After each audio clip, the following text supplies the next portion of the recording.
Hi, so this is my final reflection video or my transformational statement, just discussing kind of how my experience went with this class overall. So this was a great class. I had a great time doing it. Major takeaways I had for this class, things that transformed my educational approach and my, maybe my educational philosophies. First, just that educational technology is a tool, not just a task. So I kind of viewed it that way when I first started the class, that all of these are just some things we've got to do, and I didn't quite grasp the value that they really had.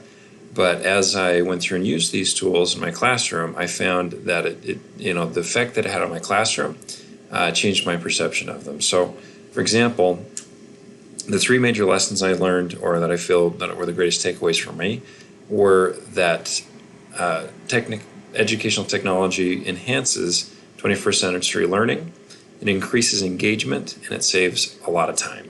So that last one's probably the most, a lot of teachers probably value that one a lot. I do. So first, with it meets 21st century learning, one of the greatest things, one of the nicest things I saw was with the integration of technology project. And that one, we had a Pine Derby race that we 3D printed all the cars. So I integrated some technology approaches that I haven't used before, such as, if I can find it, right here. Okay, so right here, for example, we had some Pine Derby wheels that we needed to use for all of the cars that were just standard. Now, all the other cars, the body of the car was designed individually by the student. So here's an example of a student's design, and I feel like using the online resources really helped a lot because these wheels, the student was able to take these wheels and just download them digitally from a Google Drive and then upload it into the computer and then design the car and spend more time working on the body of the car and got a really cool result. So this was really probably one of the most impressive designs I've ever seen, and it was just really cool to see how the student took off. And another thing that helped was using Google Docs as a submission type, particularly with the hand drawing. Normally with the hand drawing, what I have students do is they'll draw it out by hand, submit it into the box, and then 2 to 3 days later I'll be able to get it back to them after I've graded it.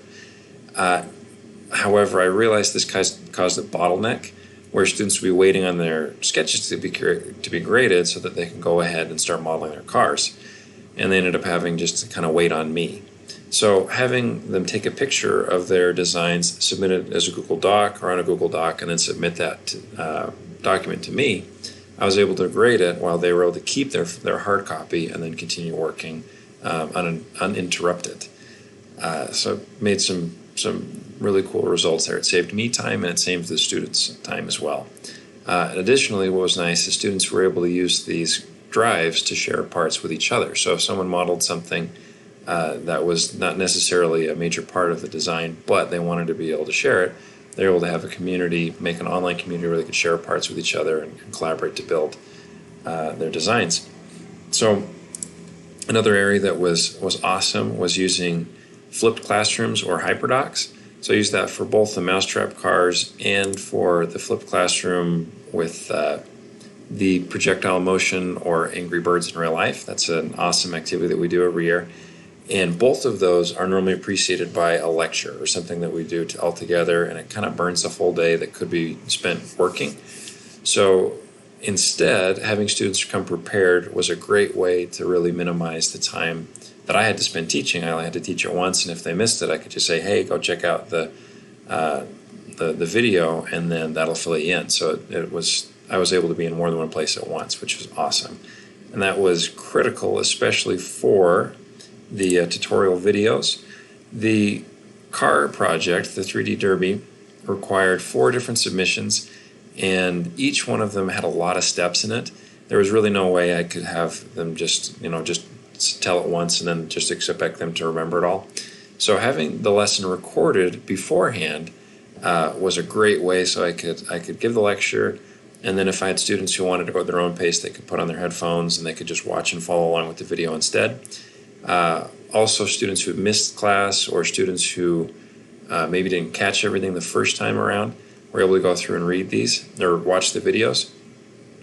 I didn't have a lot of views on them, honestly, but I went through and found that I had about 20 students access the videos and watch them. And each video is about 5 to 6 minutes long.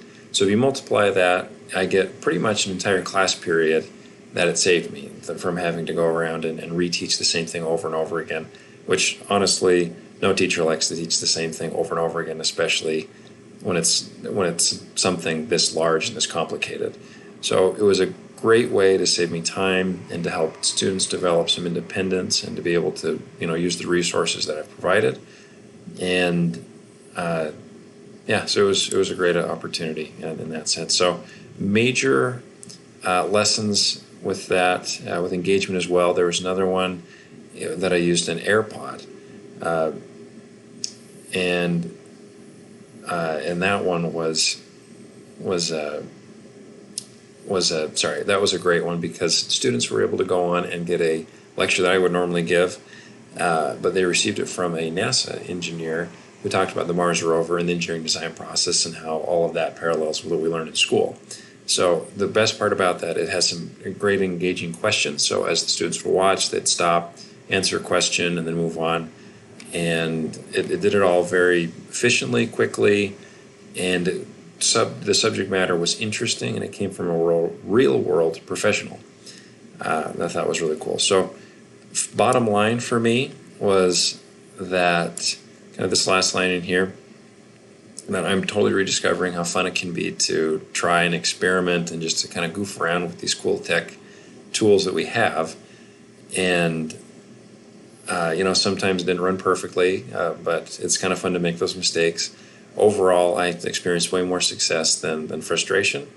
And it just kind of put the pulse back into my routine. So it kind of broke my normal routine. And kind of like I said at the beginning, it changed my perception as technology from being tasks, as extra tasks that we have to do, is to being really tools, things that that help teachers teach more effectively.